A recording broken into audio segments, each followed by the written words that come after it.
Hi friends! Today we're talking about the unique way we got started with our own livestock and how you can do the same. Spoiler, we didn't inherit anything.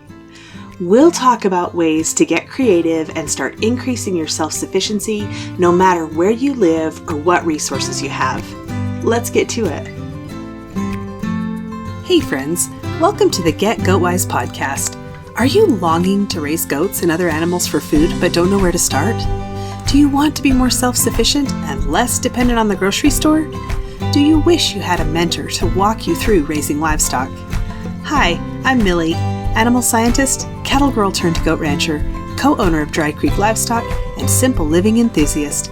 For 15 years, I've been on a mission to raise all of our own meat, eggs, and dairy. Here, we'll talk about raising goats and other homestead livestock, how to create sustainable animal management systems that actually work, and a bit of off-grid life with kids and livestock. If you're ready to take control of your food supply, raise livestock with confidence, and provide your family with the most nourishing meat, eggs, and dairy available, you're in the right place. Kick off your muck boots, pour a cup of coffee, and let's talk livestock. Hey friend! Do you want to hang out with like-minded folks who are also interested in raising their own livestock and seeking self-sufficiency? Inside the free Raising Goats and Homestead Livestock community, you'll get tips on raising goats and other livestock and ideas to increase your self-sufficiency. Join now at getgoatwise.com/community. You can also become an insider and get weekly emails from me with the latest podcast episode, tips on raising goats and other livestock, real-life information about self-sufficiency and living off-grid, and early bird access to special offers. Sign up at getgoatwise.com/insider. What's happening on the ranch? As of this recording, it is the last day of first heat kids, meaning we are at the end of the first heat cycle from when the bucks were put in.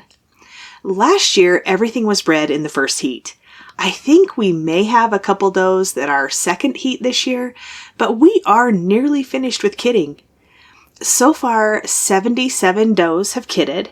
We have 140 live kids and 10 deaths with just a few does left to kid. 4 of the deaths were kids that presented with the head folded back. That is, for me, the most dreaded presentation I ever see. One of those was a very interesting case. It was a mature doe, one of the originals, and she has been very productive in our herd. She kidded near another doe that was kidding at the same time, so I moved her and her kid away from the other doe. All seemed well, and I watched her for a while thinking that she may have another one, but she passed her placenta, so I assumed she was finished with the single. During all the rest of the daily checks, she showed no signs of labor or pushing. She was just doting on her kid. But when I went up the next morning to check, she had a foot sticking out. This was 24 hours after the first one was born, so I knew it couldn't be good. I got my husband to help and figured out the placement of the kid. I was able to get the other front leg, but that head was flipped straight back. It was a big kid, there wasn't enough room to get the head position correctly, and the kid was dead. So it became more of an attempt to save the doe. I didn't want to push the dead kid back in to get the head repositioned and risk perforating her uterus, so we pulled. Ultimately, we got the kid out, and the doe is doing well so far, but it was a hard birth. I'm not going to give the details here because some of you have kids listening in the background, and I want to respect that, but I also know some of you will really want to know what happened. If you want the details, I can share that in the free community, assuming the Facebook police don't block it. So come join the community and we can chat about it over there at getgoatwise.com/community. Of the other 3 that were head back, 2 were able to deliver themselves, though both were very hard births. The 4th one we had to pull, but once we had both front legs and we were able to twist the kid to move the head off to the side, it came out as easy as could be expected. Those all happened over 2 days. things were a little intense here, but that seems to happen right at the end of kidding and calving. All right, on to today's topic.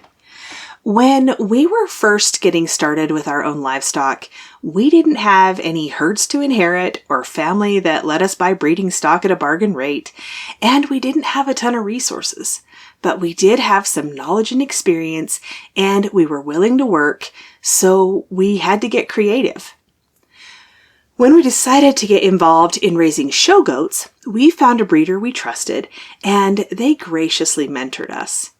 My son bought goats for his second year in 4-H from them, and he bought one wether and one doe with plans of breeding the doe that fall. Meanwhile, through the summer, we made regular visits to the breeder, learned more and more about goats, and they offered us some bottle kids, which gave us the opportunity to get some really great genetics if we could keep them alive and thriving. We got a fast and furious education in bottle kids, and it was hard. There was a lot of loss, but each loss taught us something, and we got better and better at raising bottle kids. Though we did purchase a few bred does that first year, the rapid growth of our breeding herd came from those bottle kids. Over the years, we raised dozens of bottle kids in that show herd, both ones from our does and ones from our breeder.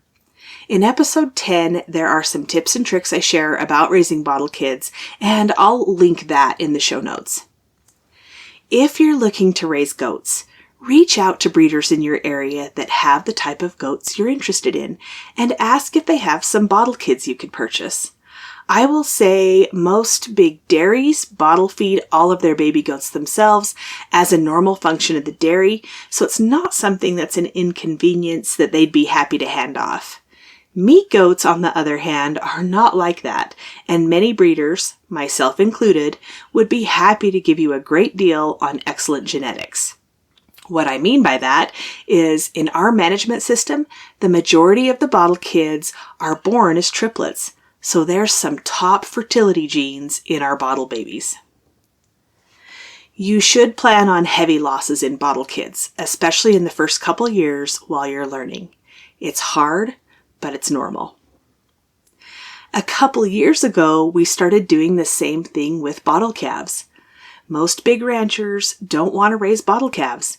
They're time-consuming and challenging to keep alive, and we've had plenty of loss and learning with the calves too. But we hit a milestone this year when the first bottle calf heifers we raised had their own calves, and the first calves out of our own cows were born here on our place. Pretty cool feeling for sure. We have 2 more bottle heifers from our second year that could be bred this year, along with the ones that calved, so that grows our little herd to 4 cows. And our new calves are both heifers plus 1 bottle calf heifer, so next year we'll be at 7 cows.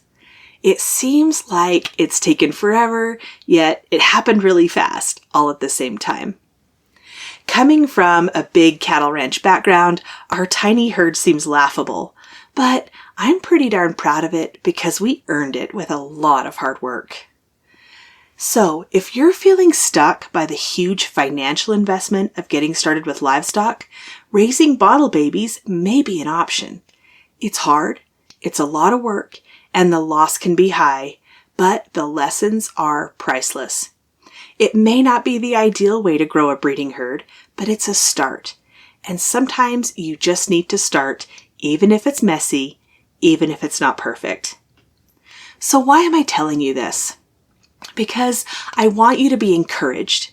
I want you to understand that we started with 0. We didn't inherit a ranch. We had to buy the land and build the infrastructure from the ground up. And we started food self-sufficiency and raising animals on our tiny place in town before we ever bought this place. That allowed us to learn the hard lessons on a small scale so that when we had the space and could grow our herds, we were ready. By the time we bought land, our skill set had already grown enough that we were ready to take on the responsibilities of a bigger place. I know so many of you want to take more control of your food supply. Maybe you want to buy land, get out of the city, or go off-grid. Or Maybe you just want to stay where you are, but take back some control and responsibility for the food your family eats. And I'm telling you, it's very possible. Even if you don't have a big bank account, even if you don't have experience, start where you are. We are all learning, and there are so many things you can do, even in a tiny city apartment, to start learning skills that will increase your self-sufficiency.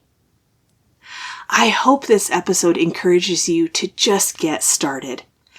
Whether that's buying extra shelf-stable groceries to build a usable, functional food storage, growing some herbs in your kitchen, cooking more meals at home, or getting creative around ways to own livestock.